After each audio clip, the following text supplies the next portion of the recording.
Nung nilabas ho ba ni Batangas Representative Leandro Levisto yung mensahe mo sa kanya, nung may naramdaman ka bang parang kumililing sa damdamin mo at parang...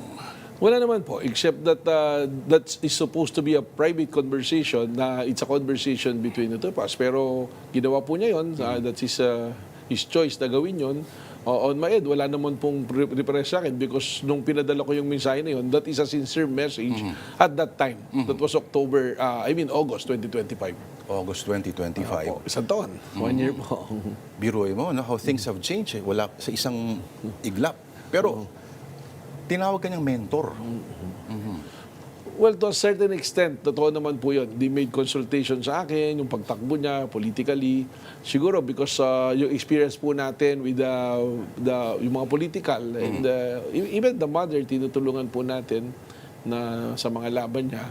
But the thing is, yung sinasabi kong no one is above the law, that is how it is. Yung mandate po natin as an NBI director, kailangan po natin na gampanan to the letters and that spirit as well. Hindi po natin pwedeng talikuran yan. At ang maganda rin sa mensahe niya po na yan, at least sa kanya na po nanggaling at nakita na kahit kaibigan natin, kahit malalim yung mga naging pinagsamahan, pag dumating po sa punto na kailangan gampanan natin kung ano yung naaayon po sa mandato ng ating opisina, gagawin po natin. Ang hirit pa ay wala tayong magagawa. Nauutusan lang yan si Atty. Matibag. Well, that is something that hindi natin dapat bigyan na ng pansin na credibility kasi kung ako tinuturing na mentor, parang hindi naman ako kilala. Na hindi tayo kailangang utusan kung andyan dyan po yung dapat gagawin po natin. Tsaka at what context na sasabihin po na inutusan. Meron po tayong nakita na dapat na imbestigahan, dapat po imbestigahan po natin. Kumaga parang sa ombudsman din daw kasi walang magagawa kasi nauutusan lang din daw yung ombudsman. Pero alam na po natin ang sagot po ninyo dyan. Okay, nagkumpirma ho ba si Congressman Leviste kung mag-a-appear siya personally sa inyo, sa NBI? Wala pa po siya pang pasabi. Kahapon po na isilbi yung sampina sa kanya, yung imbitasyon. Wala po siyang pasabi na kung dadalo siya. Pero ang sa akin, total, he projects himself na masunurin sa batas at maayos sa tao. Pag may dumating sa iyo na imbitasyon at yun naman ay mandato na nag-iimbita sa iyo, yung sampina na ganyan, maganda puntahan para magkapagbigay ng linaw. Okay,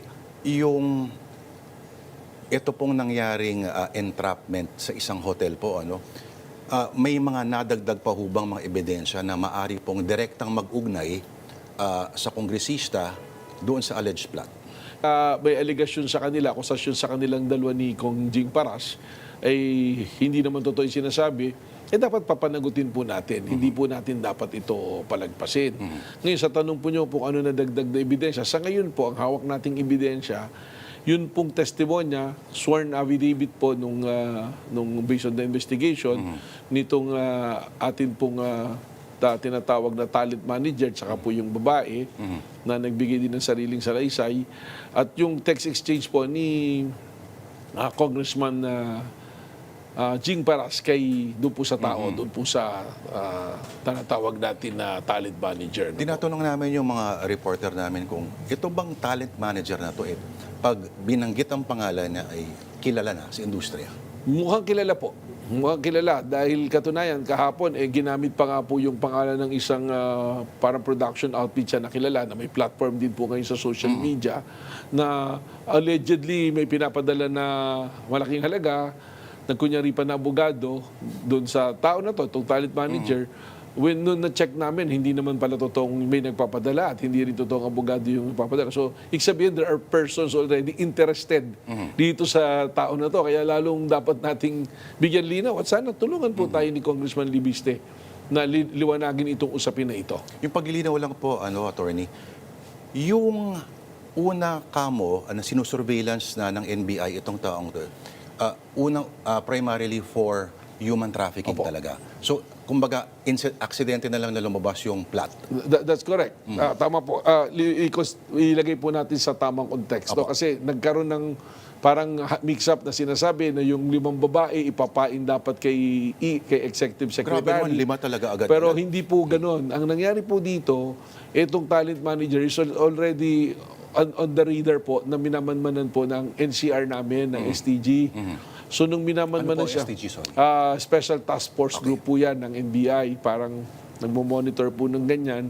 Dahil there are reports ng human trafficking na ginagawa nitong taong ito, nagpo-provide ng mga babae at lalaki sa mga kanilang nakukuha na kliyente na tinatawag.